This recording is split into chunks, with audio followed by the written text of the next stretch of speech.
on this episode of the Serve to Perform podcast?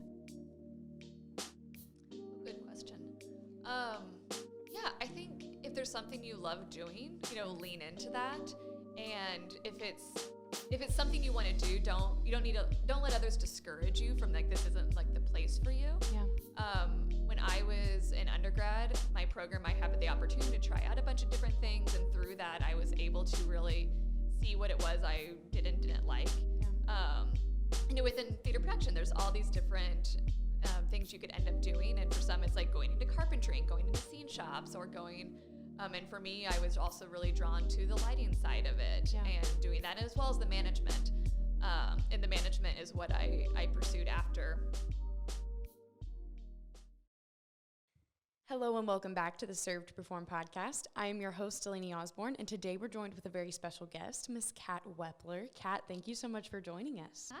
Yeah. So today we're going to talk all things women's empowerment, what Kat does specifically here with our community in Northwest Arkansas, and then we'll go from there. So Kat, tell us a little bit about what you do here in our community. Sure. So I am the director of production at Theater Squared here in Fayetteville. And if you don't know anything about Theater Squared, we are a professional theater company.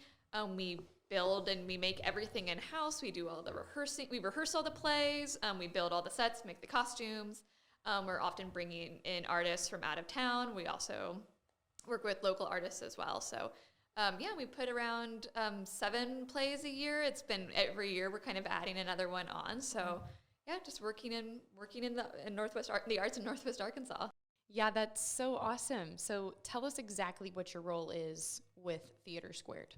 Yeah, so I'm the director of production, and I always say it's like when you go to see a show, my purview is anything on the stage that you see or hear, basically except for the actors, but sometimes the actors. Okay, gotcha. So That's costumes, awesome. light, sound, sets, props. Yeah. So tell us a little bit about how you got to Fayetteville specifically. I know off camera before we started our podcast recording, we talked a little bit about how you got here to Northwest Arkansas, but let's tell everybody watching how you got here involved with Theater Squared. Sure.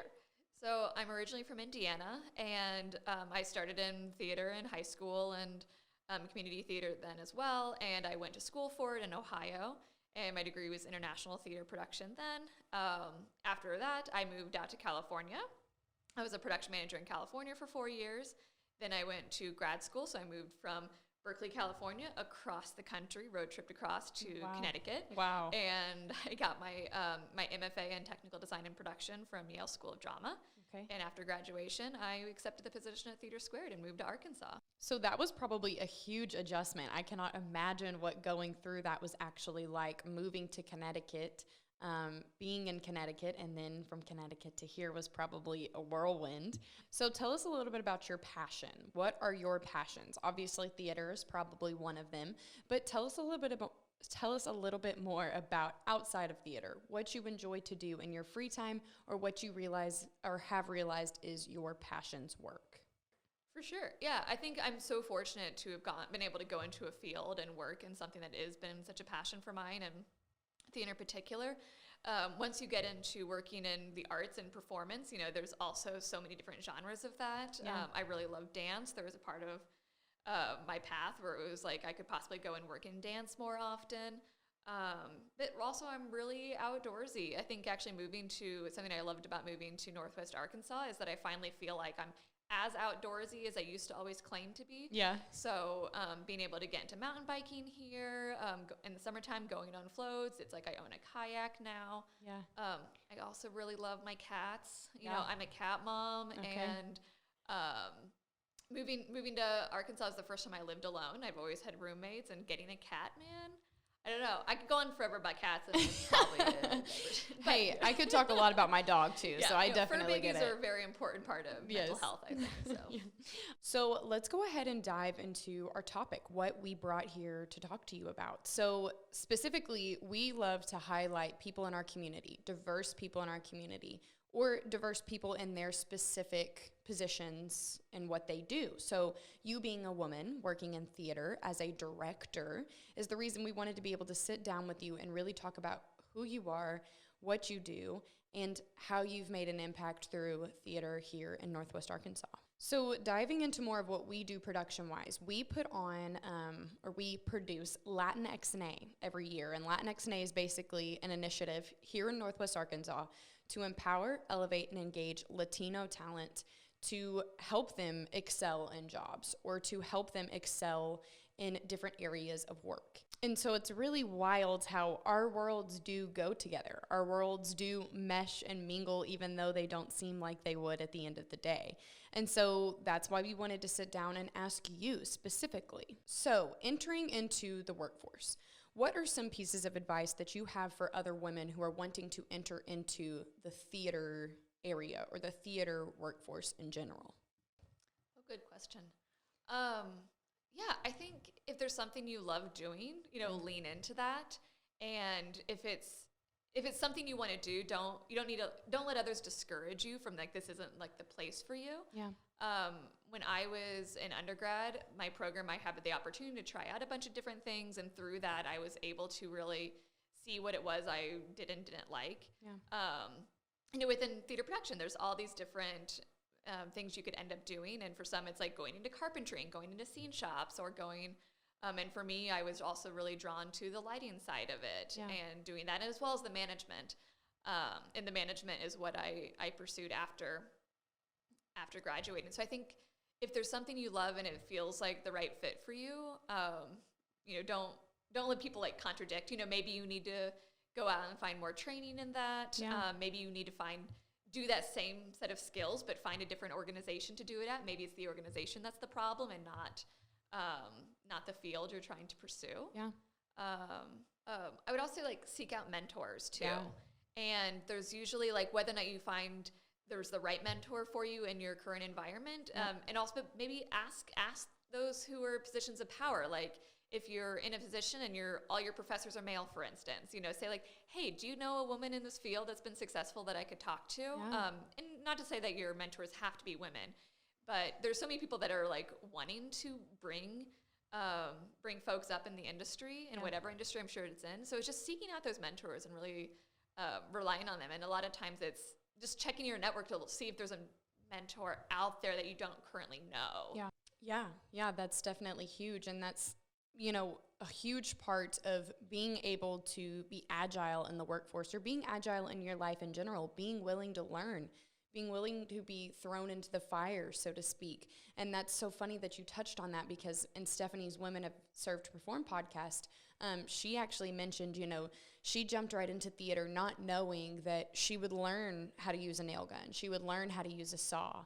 All of these things that that you wouldn't necessarily associate with theater. Stephanie said, I had to learn. I had to be thrown in there and really figure it out and really learn how to do those things and test myself so that I was able to be an influential part of what we do behind the scenes.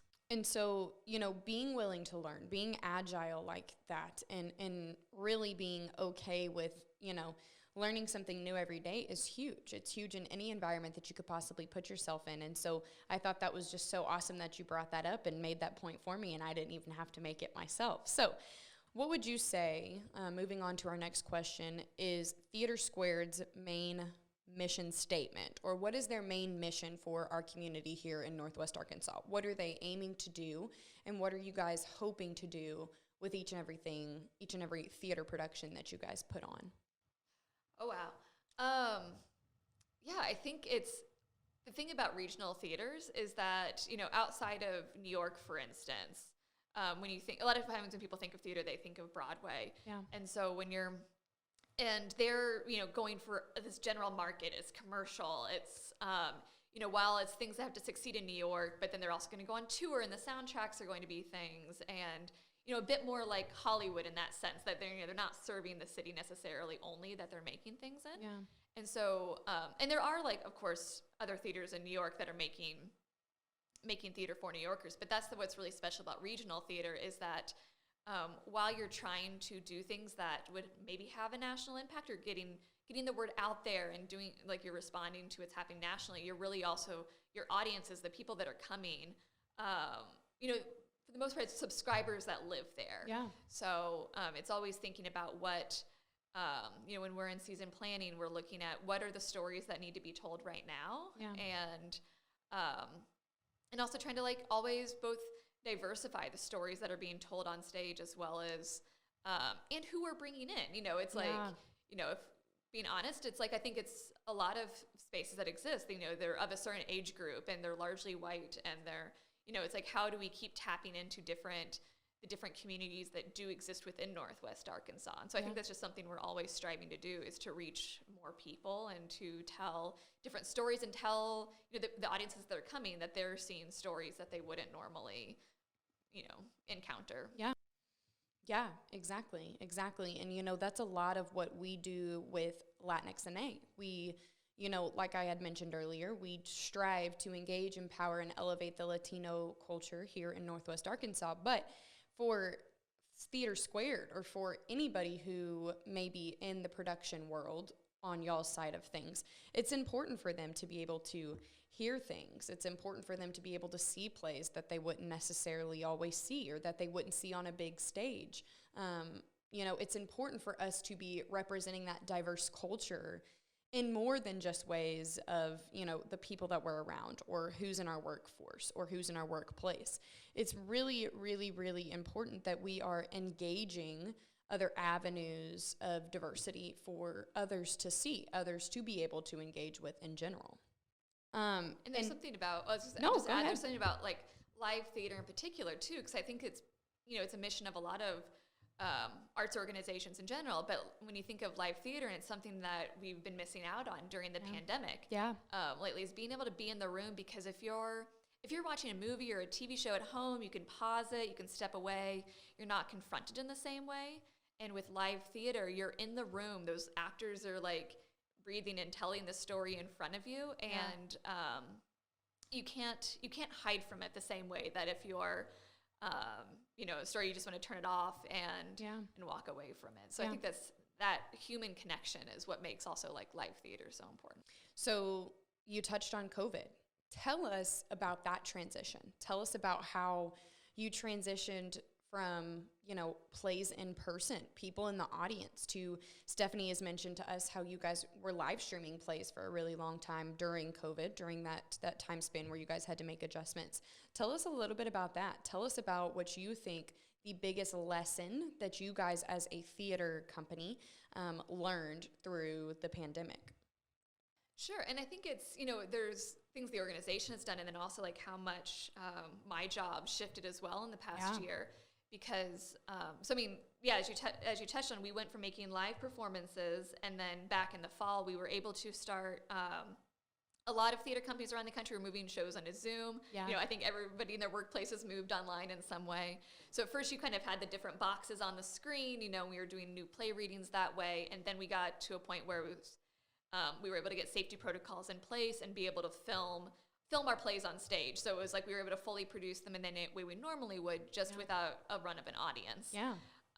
And my role what I ended up picking up on was, having to try to pull together all of the safety resources, because safety has already been traditionally part of my job, but specifically with COVID safety, and taking courses on how can we have actors and how much testing, or how can we have actors in the space not working with masks and in close proximity, and doing this in time where the vaccine, when that was going to start rolling out, that was still a big unknown. And so managing how many tests, I can't tell you how many tests I've had, somewhere around 60, I think. Oh my gosh. And we're in points where everybody on the team is getting tested 1 to 3 times a week, most people 3 times a week. And so I think just managing, and also that, and there's definitely that burden to manage of, you're both holding the safety of all the individuals you're working with and trying to continue and making important art. And that's something nationally that has often gotten lost, that the arts organizations around the country have been screaming for, that arts are essential. And to please for the government to include us in your relief bills, and it's also an essential service and it's an important industry. So I think that's been so I think with COVID, as both the theater industry has been reckoning with what does it mean when you can't do the essential part of what you're designed to do, which is live performance, people in the room together. And so that's been a reckoning with COVID. And then on the heels of like the pandemic happening, George Floyd, which of course it's very timely today with the court results coming out. Yeah. And I haven't seen what they are yet. I hear they're coming soon. Yeah. But that's the other thing that the theater industry has had to be reckoning with, is both when we get back to actually being able to produce again, how are we going to do things different to be a more inclusive industry and to better protect all of our artists and bring more artists in. Yeah, for sure, which has been a huge thing for us. You know, as COVID was kind of ramping up and starting, we went all virtual with our services. We took everything through Zoom. And, you know, that was definitely a learning curve. And it was a learning curve to, first off, not be coming to an office every day like this and be sitting here with our people. But it was a learning curve because we had to learn, our coaches, us, me personally, we all had to learn how to be intentional with our conversation, with our thoughts, because we're not seeing each other in the hallway of our offices. We're not seeing each other in the office, sitting down and being able to have meetings every day. We have to be very thorough and intentional with the way that we say things and our wording and all of that. And so that was a big deal for us through COVID. We really had to be agile with our services, but also with our people. We had to be able to mix and mingle, but learn how to do that via Zoom, which was very, you know, like I said, it was a very big learning curve for us specifically. You know, for us to be able to say, you know, we see the light at the end of the tunnel, this is coming to a close, and we're going to have precautions in place to be able to keep all of us safe, as well as be able to include the diversity that we have going on currently. So how can somebody get involved with Theater Squared? How can we get involved with what you guys do? How can we promote? How can we help diversify even more so what you guys do? How can we get involved? Yeah, I mean, come see a show. There's different ways to, I mean, definitely subscribe, come see all of our shows, but even coming, if you've never seen a show before, at least try to come see one. I mean, you can check out some of the online content as well if you're not ready to come in person. And also if access is a barrier as well, through our website, there's various ways if you're, depending on what your age are, it's there's cheaper tickets as well. There's $10 tickets out there, for student age groups and as well as various organizations that we reach out to just try to get as many people in the door as we can, and hopefully that the price of a ticket also isn't a burden as well. So I think the big thing is come see. Now, if you want to get actively involved in theater too, there's always be checking out our jobs page. There's a lot of jobs we've been hiring right now, and there's some positions. We also have a handful of positions that are part-time. Even if you're not looking to do a full career shift as well, there's either between our box office or cafe or over hire within production, there's a lot of hourly work as well. So awesome. Yeah, Kat, thank you so much for joining us. Thank you for your insight. Thank you for all that you do for our community here in Northwest Arkansas. Thank you for all that you do for Theater Squared. It does not go unnoticed, and we appreciate your time and all of your wonderful insight for all of those who may be wanting to get involved in the workforce or who maybe just don't know how. So thank you so much. Thank you for being here, and we appreciate your time greatly.